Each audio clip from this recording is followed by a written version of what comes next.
you're a busy parent with a neurodivergent child and you're wondering why visual routines stop working after day 3 at home, or if it's just getting started on the neurodivergent parenting journey and wondering what visual routines even are and why should I use them, this video is for you. In the past 4 years, I've tried all shapes of types of visual routines, visual timers, social stories, everything you can imagine under the sun. And most of the time, especially at the beginning, I was super confused and chaotic. The learning took way too long because there were just so many options and information out there. Not everything works for everyone. Every child is unique and it takes time to find out the best combination that works for your home. I wish there was a guide for me to navigate this. So I made this video packaging up everything I know about visual support, 8 popular types of visual support you can set up at home, and 6 psychological reasons of why they work, so you know how to fix it when it stops working, as well as the common mistakes that you can avoid from day one. If you are a time-starved working parent and just got a neurodivergent diagnosis for your child and have no idea where to start, I've made a 4-minute quiz for you to find out what is the lowest effort you can take right away to reduce the chaos at home. Grab the link in the description. Let's dive in for visual support. What is visual support? How many times have you said, put your shoes on today? Are you tired of feeling like a broken record where your words just seem to disappear into thin air? The problem is not that your child is not listening, it's that verbal instructions feel like fog to them. They're there 1 second and then gone the next. This is when visual support comes in. A visual support is anything that shows your child what to do, what's next, how long it takes visually instead of telling them verbally. It could be a short visual schedule to show what to do next. It could be a first aid card to get them to do the non-preferred activity. Could also be a token reward board to gamify the tasks. Visual support has got a rich history. It started back in the 60s and it initially was not for autistic children. And today we have so many different types of visual support that goes beyond visual timer and visual schedule. But before we get into all these different types, I'd like to first unpack a little bit of how it helps a neurodivergent child. Why does it work? Visual support taps into 6 key concepts in psychology. The first one is the cognitive load theory and working memory limit. Imagine a sketch pad in your brain. It holds all the information that you need and it only holds it for a few seconds and then it's gone. That is a working memory. It's a little bit different from short-term memory, which only holds the information. Working memory also allows you to process. So you might write a few numbers and then you can add it up, like remembering a sequence while doing it. Put on your shoes, put on a jacket, and your backpack. Working memory can only juggle a few things at a time. The space is limited. That's the cognitive load theory. When we give only verbal instructions, we're creating a high cognitive load. Visual support offload the cognitive burden and externalize it so the child only has to focus on the doing part and not having to remember the sequence of it. The second reason the visual support works is it creates predictability and reduces anxiety. Research shows a predictable environment directly reduces anxiety and increase independence of autistic individuals. That's why visual schedule is the most popular visual support today. Third, science backup visual support is what's called time blindness. It means your internal clock isn't a reliable guide for time. It's either now or not now. Dr. Russell Barkley, a clinical psychologist and one of the most cited ADHD researcher, reframed ADHD as a disorder of self-regulation and executive functions, not just attention, which explains why for many ADHD individuals, time isn't linear. 5 minutes is meaningless, and planning, waiting, switching tasks, and sensing how long something takes can be really difficult. And that's why a visual timer, which makes time physical and external, can help. Bridges the perceptual gap by showing time disappearing. Next, autonomy and motivation. This taps directly into a core psychological framework called self-determination theory, developed by psychologists Edward Deci and Richard Ryan. Their research found that true motivation isn't about reward or punishment. It's about fulfilling 3 basic human needs: autonomy, feeling in control; competence, feeling capable; and relatedness, feeling connected. And that's why a choice board can make the child feel in control. The next theory is called dual coding. For neurodivergent kids, show and tell is so much better than just saying. This comes from a cognitive theory called multimedia learning, which is built on the idea of dual learning. It says our brain has 2 separate channels for learning. One is what we see, visual, and one is what we hear, auditory. When we just use our words, we're only using the auditory channel. And for many neurodivergent kids, this channel can be traffic jammed most of the time. But when we use show and tell, we're tapping in both of these channels, which helps that child to process the information. The last theory is called pre-MAC principle. It's a big word. What it actually means is grandma's law. First you eat the broccoli, and then you can have an ice cream. Pre-MAC principle says you can pair a less preferred activity with a preferred activity as a natural reinforcer, first then board, just putting the grandma's law in the visual way. Now we've got all the theories covered. Let's check out 8 different types of visual support you can put in your house. Number 1, visual schedule. Visual schedule is a short step-by-step board for a routine. You can use it in anything you'll have to repeat every day, like a morning routine, brushing your teeth, or it can be a special event. For example, go to a doctor's appointment and you want to outline what are the steps that will be involved. This is super useful for neurodivergent kids and for kids in general, and even for adults. There are many different ways you can set it up at home. The most low-cost way would be just get a piece of paper, draw it out, and stick it to the wall where the activity will happen. Next level up will be make some printout from some templates, cut out some icons, and stick it to the activity, make it a little bit prettier. There are tons of visual schedules you can buy. And some people even use an app,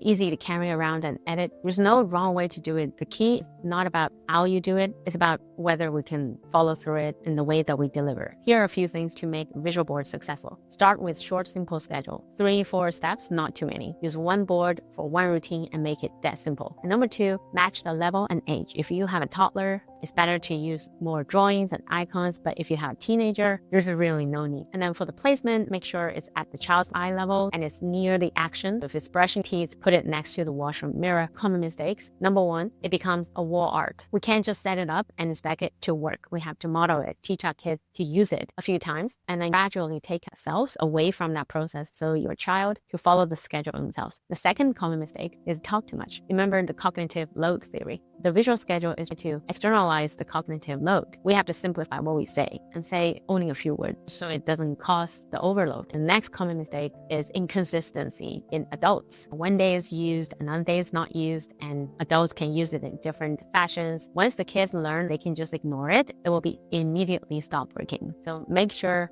everyone follow the same step and do it the same way. I have a mini challenge for you right now. Pause the video and write down the most friction routine at home. Is it the morning? Is it get out of the house? Is it get on the table to eat dinner? Let's write it down and create a simple 3-step routine. Just write it on the paper and later you can make it prettier. Next, first then board. This is a much simpler board which has only 2 tires. You have one activity under the word first and another activity under the word then. We can use it for any task the child consistently resists. For example, putting on their socks. We have to find a preferred activity. First, put on your socks, then 5 minutes of iPad in the car. You can also use this for tough transitions to help your child stop what they're doing to move on to the next activity. First, pack up your toys, then pick your side dish. It's a great tool for younger kids when you want to introduce certain behavior, certain habits, and it's a great first visual support. So especially useful for ADHD kids where their brain runs on now all the time. It provides the immediate visual cue for the dopamine hit. That makes them pushing through the first task. You can use a paper as simple as drawing 2 boxes and write 2 letters and stick it to the wall. Or you can download a template, print it out, or buy some on Amazon, or use an app. The most common mistake in first then is not motivating. Then has to be a high value item.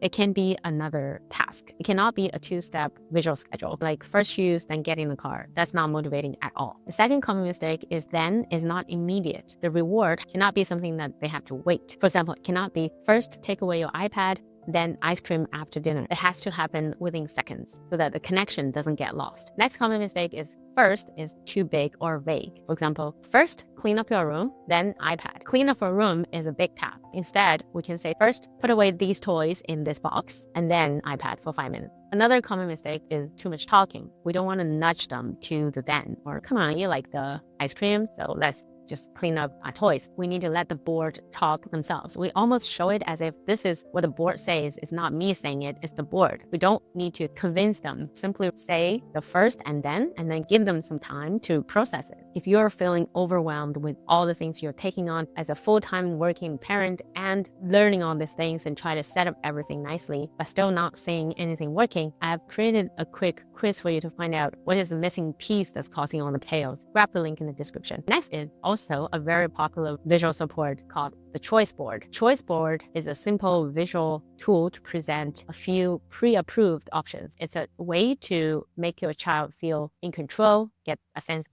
power to get their buy-in. So next time when you find yourself asking an open-ended question like, what do you want for dinner? Try to present a couple of options. You can also use it when you know a power struggle is coming up. For example, there's always friction to get your child to start the night routine. Instead of saying, oh, it's time for night routine, let's go. Present two options. Do you want to crawl to the washroom or hop to the washroom? I know this sounds silly. It doesn't work for bigger kids. Everything has to be age appropriate. Another example can be low motivation tasks. Instead of a first stand board, you can also use a choice board. Sometimes you're stuck in a no loop during transition. No matter what you say, the child says no. They just don't want to move on to the next activity. You can present a few options to start the next activity instead. For example, pick a snack, apples, yogurt, or crackers. The choice boards works well for neurodivergent kids in general, especially for the ones that are demand sensitive. How to set up at home. The easiest way is to just hold up the real objects. Like, do you want A or B? If it's more of a concept instead of something you can hold up, you can draw a picture of it and present the picture, A or B. Create a little bit of interaction in that process. If they choose B, a little bit closer to them, as in, okay, you choose it. This is the same effect as on the mobile apps where you can see an animation of the chosen object become bigger and probably do some silly dance. This amplifies the feeling of completion for the child. Common mistakes are too many choices, creates a choice fatigue. There's an open-ended option there. Sounds silly, but I've made these mistakes many times. Do you want pizza or pasta or whatever you want? That just adds in millions of different possibilities. Another common mistake is there's a non-approved option there. You don't want ice cream, don't put ice cream. Another common mistake, they're all bad options. They all feel punishment. For example, do you want to brush your teeth or clean up the toys? None of these are appealing to your child. We have a preference for the choice. So when a child has chosen what they want, we might add something that's totally not necessary. I want the grapes for snack. Instead of giving them the grapes, you might say, are you sure you seem to like these cheese crackers better? Once they have chosen their choice, big visual confirmation right away. That way they can get the reinforcement and know that their voice is powerful. Oftentimes it stops working after a while because it's just simply becoming an old story. It's no longer interesting. Choice fatigue is fine. We can just move on and pick a few more different options. The next visual support is a token reward board. What it does is break down a task into mini steps, and then we attach each of the step a token. And then when a certain amount of token is collected, a reward is waiting for them. Many games are set up this way because it works. You can use it in combination with visual schedule. So every step on the schedule has a token attached to it. You can also use it when there's a new skill you want your child to develop. Let's say going to the washroom. Each tiny step attach a token to it. Token boards are effective for kids in general. That's why schools using it extensively for everyone. It's especially appealing to ADHD kids who needs that dopamine hit. You can have a whiteboard, use stickers on it. You can have a paper where you draw stars on it. You can even have a jar where you can put marbles in there. Sometimes people use puzzle pieces. So when all the puzzles are connected and completed, it is very visual and very rewarding. There are also apps for token board. The key to have a successful token board is the reward has to be frequent and small. It doesn't have to be this rare grand thing like an amusement park. It has to be frequent enough so that it's rewarding. It doesn't take a long time to earn. And the reward has to come immediately after they have collected all the tokens to have that effect of the reinforcement. The reward has to be really rewarding. It can't be just like a high five. It has to be something they like. A good reward can be choose a bedtime story, have 5 minutes of iPad, pick the song in the car. It's really not something super crazy. And if you can't think of anything as a reward, I have this special tip for you. You can create those rewards by limiting the access to it. It sounds a little bit bad, but that's how we can make something special for them. For example, you notice your child likes bubble, not something expensive or rare. Instead of have the bubble out there everywhere where they can access it all the time, have a treasure box, put it in a place where only you can access. Everything in that treasure box are things that's harder to access. That can be the reward. The child knows that is something that's exciting. Another small mistake I've seen people do is to have an undo button. Don't take away the token when there's something non-preferred happened. That can completely break the trust and break the system. Next, visual timer. Visual timer is especially useful flexible during difficult transitions away from a preferred activity or completing a non-preferred task. It can also help manage waiting. How to set it up? You can start by just using the timer on your phone. Make sure you're showing the elapse of time as well, not just the numbers, because the number is just a concept. You can also buy different types of visual timer. There's sand timer, clock-looking visual timer. It doesn't matter what you use. The key to success are the same. Number one, don't move your target. Don't make it 1 minute after 1 minute on repeat. If you want to make it flexible, make them choose ahead of time. You want to play your iPad for 2 more minutes or 3 more minutes. And once they choose, stick to it. Next, don't make it stressful like there's a ticking bomb. It's neutral. It's just the fact time is running out. Just a helpful tool for us to know when it's time to move on. Also, don't set the timer for too long. If it's 10 minutes, 20 minutes, they probably forgot about it by the time 20 minutes is up. So they will get a surprise. To make it more effective to move on after the time is up, always pair it with the next step. If the next step is something they like to do, it's already motivating. If it's not, then you can have a reward in between that's motivating. As you can see, you can stack up multiple visual support, either sequentially or use it at the same time to help us get through transitions and daily activities. The next tool we're going to cover is called emotion and break card. Emotion cards are these little cards that help our kids understand how they're feeling, because feeling abstract for many kids, especially autistic kids. Emotion cards are made to solve this problem. You can have something as simple as sad, happy, mad, or a 5-point scale that shows the escalating level of an emotion. How angry are you? How happy are you? It's usually used together with something called a break card. It's a function communication card to indicate that the child needs a break. The emotion card help the child to realize, oh, I'm on a level 4 of anxious. And then they can use the break card to take an action and say, I need a break. The goal of these cards is to catch dysregulation before it turns into a full meltdown. We have to teach them how to use it when a child is calm and not in a stressful situation. We can point to these cards and recognize emotions with them. Ask, how do you feel right now? And practice using the break card when they need a break as a replacement of the unsafe behavior because they don't know how else to respond to their emotions. Because